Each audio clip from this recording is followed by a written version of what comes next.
আমরা যেটা শিখবো সেটা হচ্ছে বাংলা ব্যঞ্জন বর্ণগুলিকে ইংরেজিতে লেখা।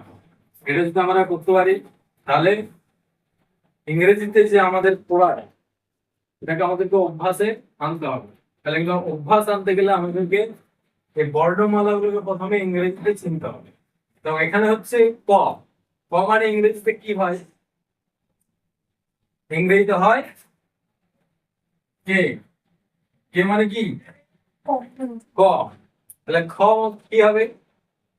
খ হবে কে এইচ। তাহলে গটা হবে জি। ঘ হবে কি? ঘটা হবে জি এইচ। কি বললাম?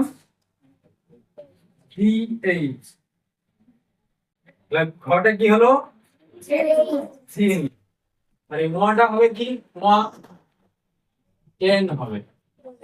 যে সমস্ত বর্ণগুলো আমাদের নাকে উচ্চারণ হয়, যেমন মনে করো উয়া, ইয়, মূর্ধন্য, দন্তের ন, এ দেখো নাকে উচ্চারণ হচ্ছে।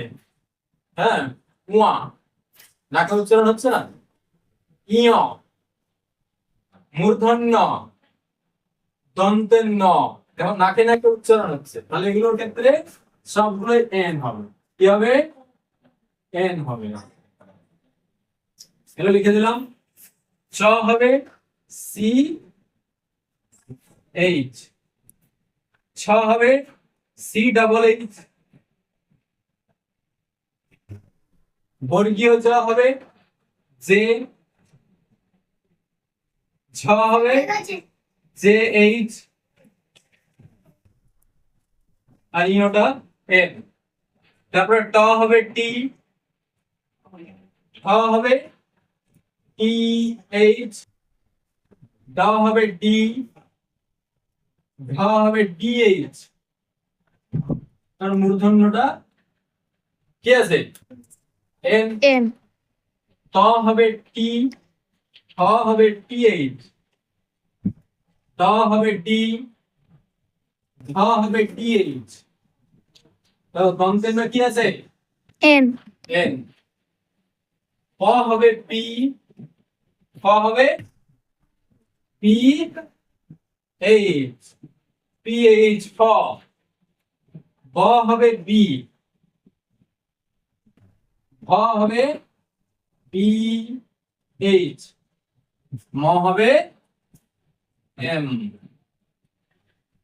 অন্তত জ ওয়াই হবে। র হবে আর।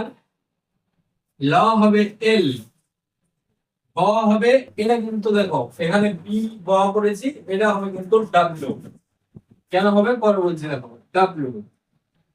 তালবস্য হবে এস বা এস এইচ। পেটকাটা মূর্ধন্য, পেটকাটা মূর্ধন্যস্য এস এইচ। দন্তেস্য এস এইচ এ হ। হ সমান এইচ। জয় শূন্য র আর এইচ। হয় শূন্য র হবে আর এইচ। খণ্ডাত্ম টি। অনুষ্কারে এন, দেখো অনুষ্কার নাকে উচ্চারণ হচ্ছে এন। বিশের ঘ, দেখো এইচ। তাহলে এগুলি হলো আমাদের ব্যঞ্জন বর্ণ বাংলা থেকে ইংরেজি রূপ। তাহলে এগুলো আমাদেরকে আগে জানতে হবে। তারপরে আমি তোমাদেরকে যুক্ত বর্ণগুলো শেখাবো। যুক্ত বর্ণগুলো যেমন কয় বর্ণস্ব, বর্গাজ্য বর্গাজ্য, বর্গাজ্য ব, ইয় বর্গাজ্য, ঠিক আছে, বর্গাজ্য ইয়, এগুলো শেখাবো। এখানটা বলতে ভুলে গেলাম আমি যে ব আর এই ব, এটাতে বি আছে আর এটাতে ডাব্লিউ কেন আছে? যখন আমরা কোন যুক্তাক্ষর ব্যবহার করব, যুক্তাক্ষরের ক্ষেত্রে হবে ডাব্লিউ। যখন যুক্তাক্ষরের সঙ্গে ব থাকবে, ঠিক আছে, যখন যুক্তাক্ষরের সঙ্গে ব থাকবে তখন হবে ডাব্লিউ উচ্চারণ হবে বিটা। আর যখন শুধু থাকবে তখন বিটা আমাদের ব উচ্চারণ হবে।